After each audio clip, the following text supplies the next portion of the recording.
Hey everybody, how you doing? This is Dan Blanchard with the Travel in Time with Dan show, where we mix leadership and history and travel, of course with me, Dan Blanchard.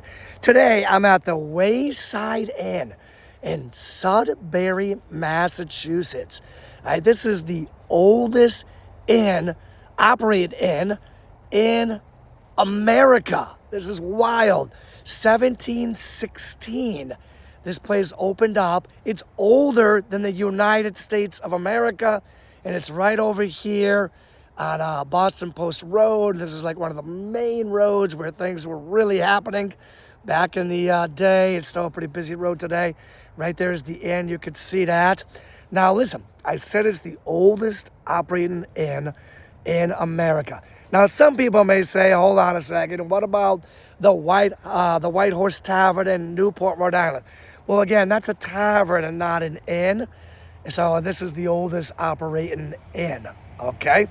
All right, so right in this tavern, right over my shoulder there, right in this tavern, you had a thing that was called the Sudbury Minutemen, right? And this is where a lot of, remember, we're in Massachusetts, right down the road from Boston, right? There was a lot of revolutionary ideas being born, being planned right here by the Sudbury Minutemen.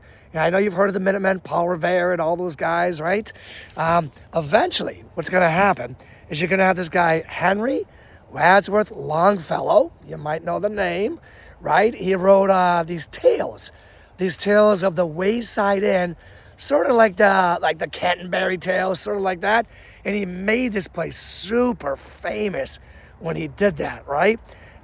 He's going to write the poem, the Paul Revere's Ride, right, as the like the Landlord's Tale.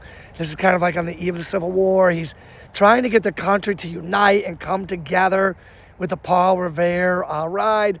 And it doesn't exactly work because we do have the Civil War, and this place just becomes super famous.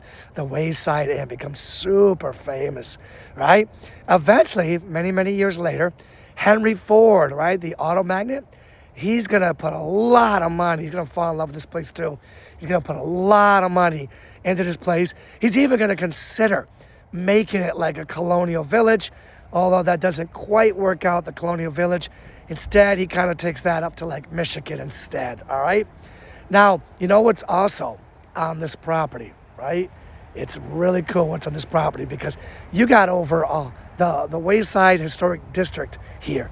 You got over 100 acres of land here, and you got 9 historic buildings here.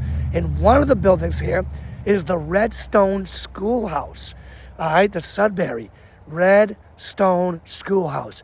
And guess what it's famous for?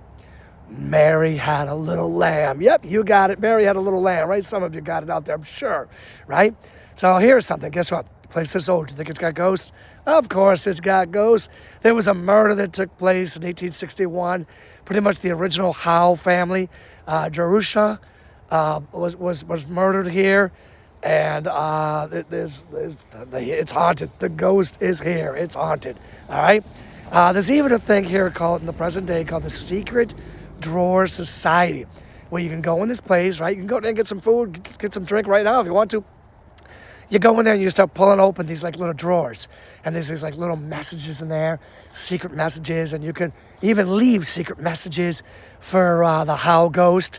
That's pretty much what it's all about. Really cool time. You should definitely check it out. Now you know I like to mix travel with history and with leadership, of course, right? So what is the leadership here? The leadership here is the parlor principle, right? Leadership through diverse perspectives.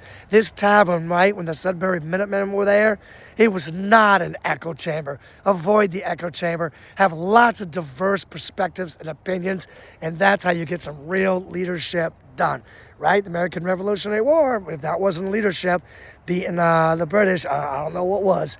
All right, so travel, definitely. If you've not been down here, this is the oldest inn in America, and it's a cool little historic district. Hope I'm kind of showing you some of it here on the camera. You definitely want to come down here. I definitely want to experience the history and the leadership that's here. And thank you for spending time with me today on Dan Blanchard here with the Travel on Time with the Dan Show, where we mix travel and history and leadership. And I'm going to be back real soon with another great show for you. Until then, take care.